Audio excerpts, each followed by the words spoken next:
Welcome to the Deep Dive, the place where we really try to get under the skin of ancient texts and history and see what they mean for us now. Exactly. And today we're focusing on something pretty remarkable.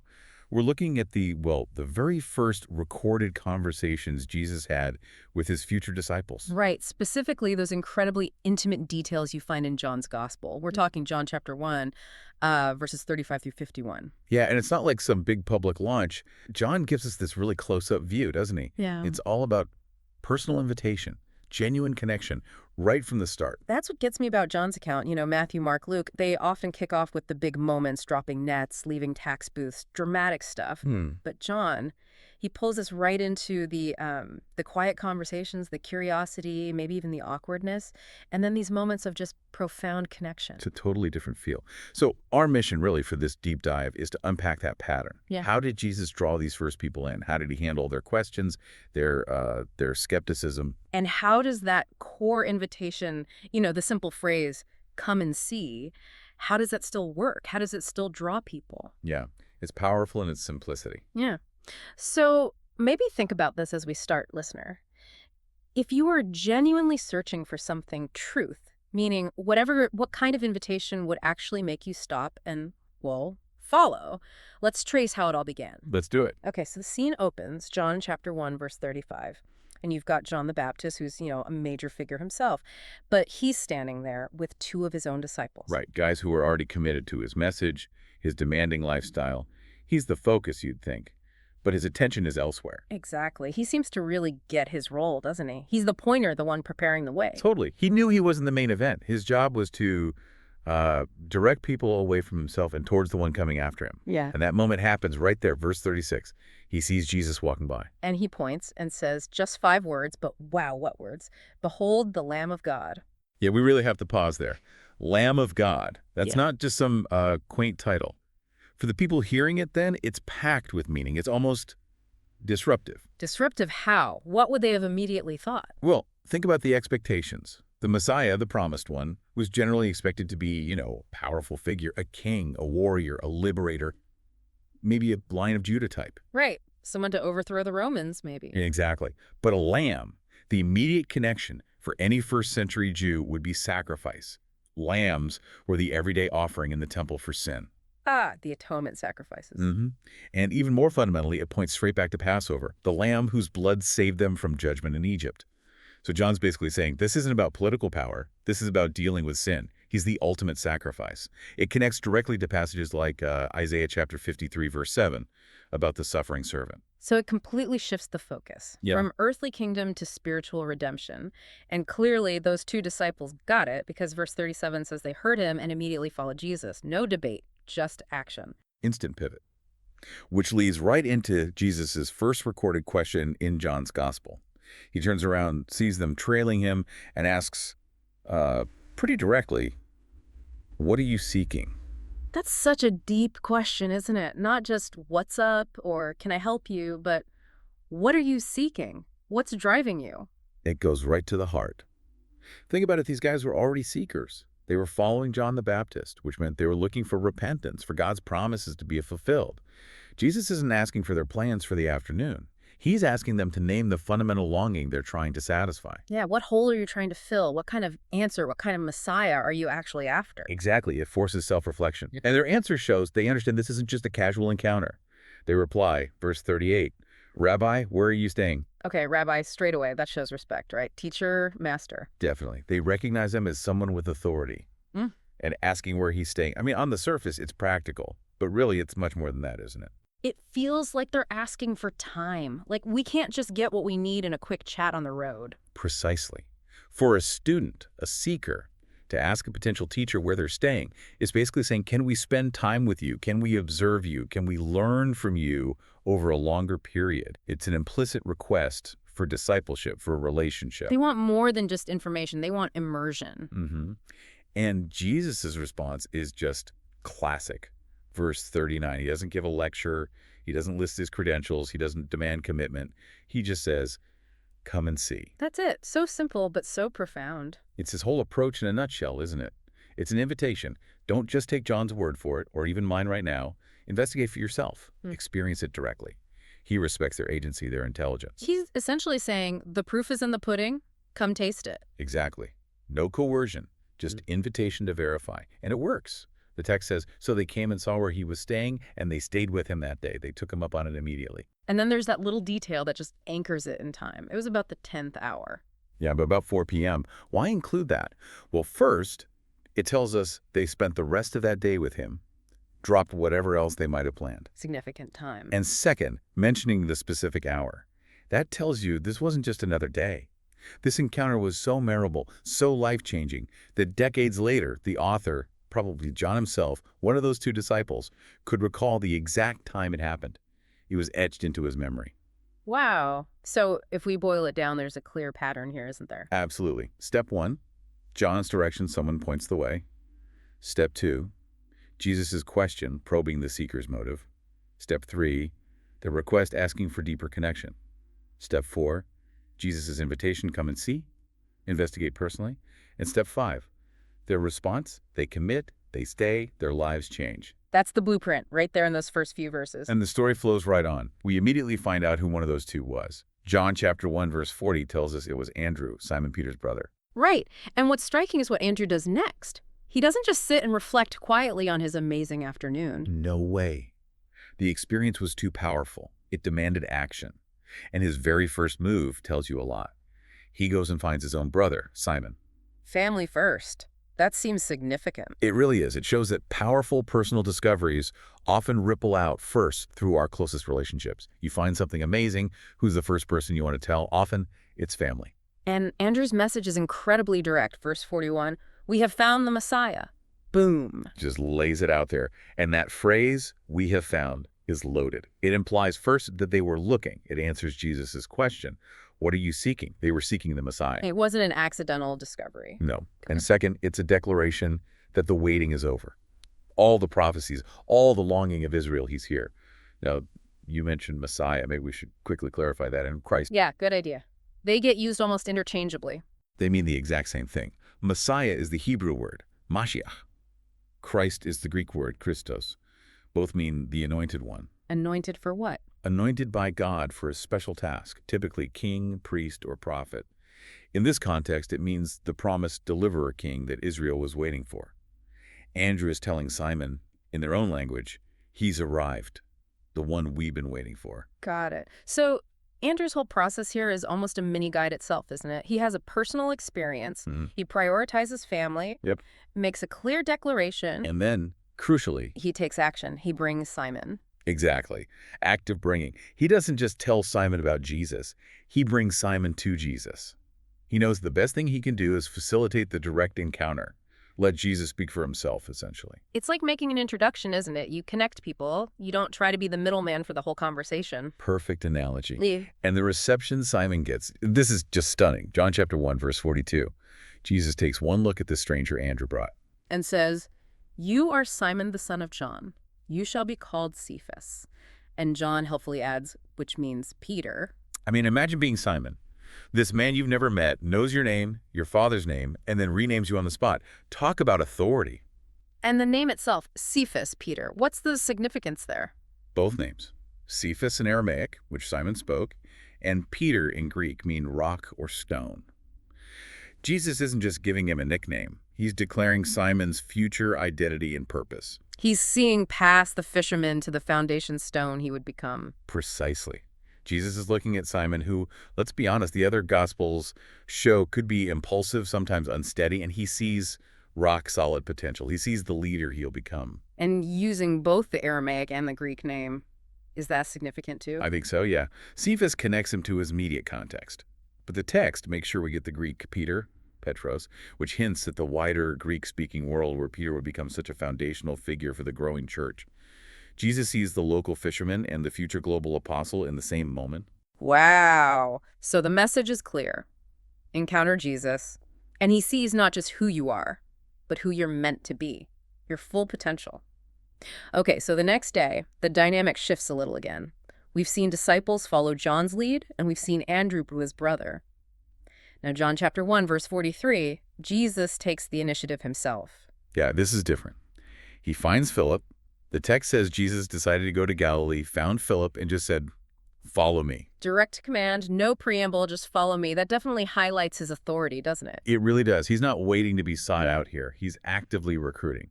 And it's interesting. Verse 44 notes, Philip was from Bethsaida, the same town as Andrew and Peter. Ah, so likely part of the same social circle. Makes sense. Suggests Jesus might be working through existing networks, which is pretty smart.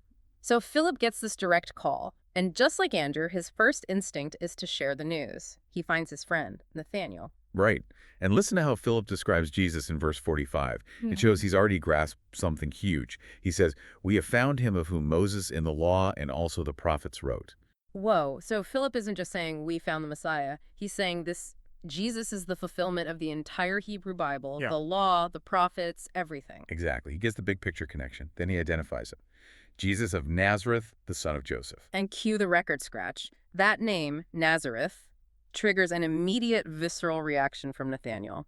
Verse 46, the famous line, "Can anything good come out of Nazareth?" Yeah, you can almost hear the disdain, can't you? This isn't just mild skepticism, it's serious prejudice. Why? What was so bad about Nazareth? Well, by all accounts, it was basically a nobody town. Small, remote, not on any major trade routes, never mentioned in the Old Testament or other significant Jewish writings. It had zero historical or religious prestige. So, for Nathanael, the idea that the Messiah, the culmination of all prophecy, could come from this obscure little village, it just didn't compute. Exactly. It clashed violently with his expectations. Messiahs were supposed to come from important places, like Bethlehem, the city of David, or maybe Jerusalem, Nazareth. It was inconceivable. It might have even had negative linguistic associations. It was a backwater. So Nathanael's stuck on the packaging, basically. The origin disqualifies the person in his mind. Pretty much. It's pure geographical snobbery rooted in preconceived notions. But look at Philip's response. It's brilliant. He doesn't argue about Nazareth's reputation. He doesn't get defensive. He just says, Come and see. Back to the core invitation. Don't debate my description. Experience the reality yourself. Deal with the prejudice by confronting it with the person. let the evidence speak for itself. Precisely. And Nathanael, despite his skepticism, actually goes, which says something about him too, perhaps. It does. And when Jesus sees him coming, verse 47, he greets him with this incredible affirmation. "Behold, an Israelite indeed, in whom there is no deceit." Again, that godly insight. Before Nathanael even speaks, Jesus identifies his core character. No deceit. That means genuine, authentic, honest, no hidden agenda, no hypocrisy. Jesus sees the true heart beneath the surface skepticism. He affirms the man's integrity before addressing the man's doubts. That feels important. Crucial, I think. It lowers defenses, and Nathanael is clearly taken aback. Yeah. He asks, reasonably enough, "How do you know me? How can this stranger from Nazareth see right through him?" And Jesus' answer, verse 48, is the moment everything changes for Nathanael. "Before Philip called you, when you were under the fig tree, I saw you." Boom. That's the clincher. Why is that so powerful? Okay, yeah, let's unpack the fig tree. What's the deal there? It sounds kind of random. Not at all random for a first-century Jew. Fig trees provided great shade, so practically they were common spots for people to sit, relax, maybe study the Torah, or pray privately. It was a place for quiet contemplation. Like a personal prayer spot. Often, yes, but there's more. Symbolically, the image of everyone sitting under his own vine and fig tree, which comes from passages like Micah chapter 4, verse 4, was a powerful picture of the peace, security, and prosperity of the promised Messianic age. Ah. So Nathanael might have literally been sitting under a fig tree praying or meditating about the coming of the Messiah, hoping for that very peace. It's highly likely. That's what makes Jesus' statement so devastatingly effective. Yeah. He's not just saying, "I saw you sitting there." He's saying, "I saw your private moments of spiritual longing. I know what you were thinking about, what you were praying for, the deepest desires of your heart for Israel's redemption even before Philip found you." That's not just observation. That's supernatural knowledge of his inner life. Irrefutable. Completely. It bypasses the intellectual argument about Nazareth Yeah. and hits him with undeniable, personal, godly insight. And Nathanael's prejudice just dissolves instantly. His confession in verse 49 is total. "Rabbi, you are the Son of God. You are the King of Israel." He gets it all at once. Son of God acknowledges the godly nature, the supernatural knowledge Jesus just displayed. King of Israel acknowledges the messianic role he'd been hoping for under that fig tree, from total skeptic to full confession in one sentence. Amazing turnaround. And then Jesus doesn't just accept the confession, he immediately points forward, verses 50 and 51. He promises even more. Right. He basically says, "You believe because I Told you I saw you under the fig tree. You ain't seen nothing yet. Quoting the ESV for, truly, truly, I say to you, you will see heaven opened and the angels of God ascending and descending on the Son of Man. Okay, greater things. And that title, Son of Man, Jesus uses it a lot. What's he emphasizing with it here? It's a really significant title. On one level, it emphasizes his genuine humanity. He's truly human. But crucially, it's also a direct reference back to Daniel chapter 7, where the Son of Man figure comes before God and is given everlasting dominion, glory, and kingship over all peoples. So it connects his humanity with his heavenly authority. Exactly. It's his favorite way of saying, I'm human, yes, but I'm also the one who bridges heaven and earth. I'm the one Daniel saw. He's telling Nathanael, that glimpse of godly knowledge under the fig tree, that was just a tiny preview. Stick with me, and you'll see the full reality of God's kingdom operating through me, the connection between heaven and earth made manifest. So the initial come and see is just the doorway. Yeah. What lies beyond is progressive revelation. So looking back at this whole sequence, we see these different ways people came to Jesus. John points, Andrew brings a brother, Jesus calls Philip directly. Yeah, but the common thread is that personal encounter, that investigation. And, thinking historically, this was unusual. How so? Well, normally students would actively seek out a famous rabbi. They'd petition him, try to impress him, hope to be accepted into his circle. It was student-initiated. But here, Jesus is doing the recruiting. He's calling them. He's even renaming them. Exactly. It completely flips the script. It underscores his unique authority.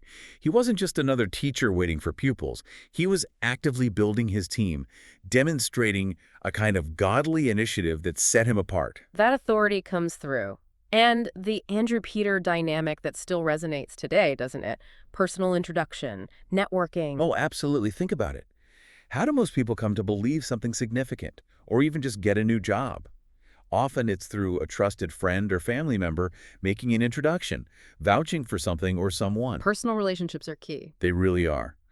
The data still shows that personal connection is way more effective than, say, a mass rally or a cold call. Yeah. Andrew going to his brother first. That's still the most common and effective pattern for sharing something important. So for you listening, the takeaway there is pretty practical, isn't it? You don't need to have all the answers or be some great orator. Sometimes the most powerful thing you can do is just make the introduction. Be the Andrew. Just bring them to the source. Facilitate that come and see moment. Yeah. Which brings us back to Jesus' method itself.